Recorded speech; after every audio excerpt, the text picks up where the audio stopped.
नमस्कार एम के न्यूज को स्वागत। विपदपूर्ण अवस्था पौर निर्मित स्टल तुरंत पुनः निर्माण करने को दाबी। कोरापुट पौर परिषद द्वारा निर्मित स्टल गुड़िक एवं विपदपूर्ण अवस्था रही यार तुरंत पुनः निर्माण करने को दाबी होउछि। कोरापुट पौर परिषद जगन्नाथ मंदिर बेढ़ा तले और हाटपदार निर्माणाधीन स्टल गुड़िक एवं विपदपूर्ण अवस्था रही। अधिकांश गृह छातरू सीमेंट स्तर खसुवा बेले पानी गलुछि बोली व्यवसायी माने कहिसेंति। उक्त गृह आमर जीवन सुरक्षा नहीं बोली एम शारदा नामक व्यवसायी अभियोग करिसेंति।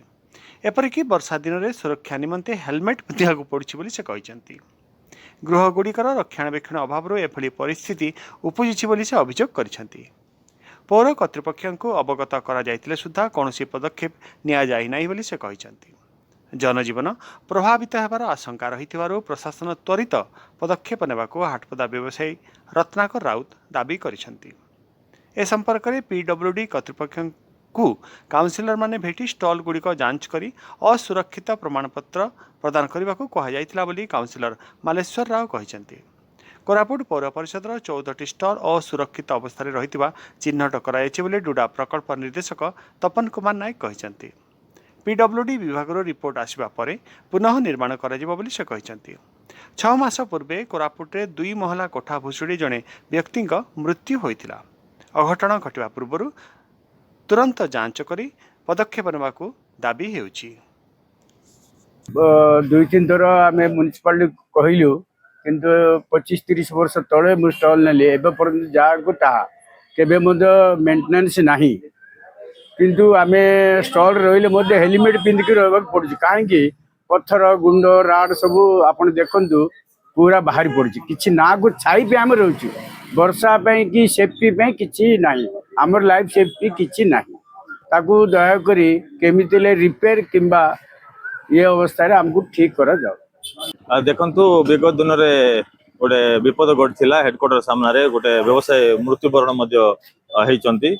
से प्रति ध्यान देकरी जिलापाल कोरापुट जिलापाल निर्देश देते कोरापुट म्युनिसिपालिटी को कोरापुट म्युनिसिपालिटी अंडर जी स्टल अच्छी तार डिलापिड कंडीशन टा प्रमाण पत्र मागी पीडब्ल्यूडी को। देखो आम तो किछि दिन तले जाइथिलु आम काउंसिलर जाइथिलु निजे जाइथिलु सार चिठी हैला पर मध्य आपण कोन पे आकु ये करछन पचारलु सार कहले जे हमको समय होने जेहेतु मार्च मास आम 6 तारिख 7 तारिख 5 तारिख आसीबो बोली कहछन।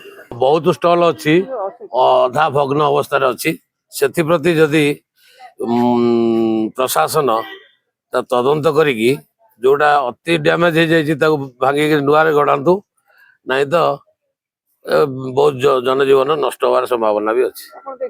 देखंतु आमर म्युनिसिपालिटी तरफ आम गोटे टीम गठन करिथिलु जोटा आपनकर डिलापिडेटेड कंडीशन जो बिल्डिंग अच्छी किंबा दुकान घर अच्छी तार रिपोर्ट आम पाखरे हस्तगत होईछि एवं आमे एससीआरएनबी को सहित चिठी करिथिलु तांको हमर 14 गोटी दुकान घर डिलापिडेटेड कंडीशन जो थिला तांको हमर तांको वेट करिछु से जो दिन हमर रिपोर्ट आसी जीवो ताको सहित आम डिस्कस करथिलु इमीडिएट प्राय रिपोर्ट से दे देबे रिपोर्ट दे देला माने आम म्युनिसिपालिटी तरफ से नुआ दुकान घर तैयारी करबार व्यवस्था करिबो।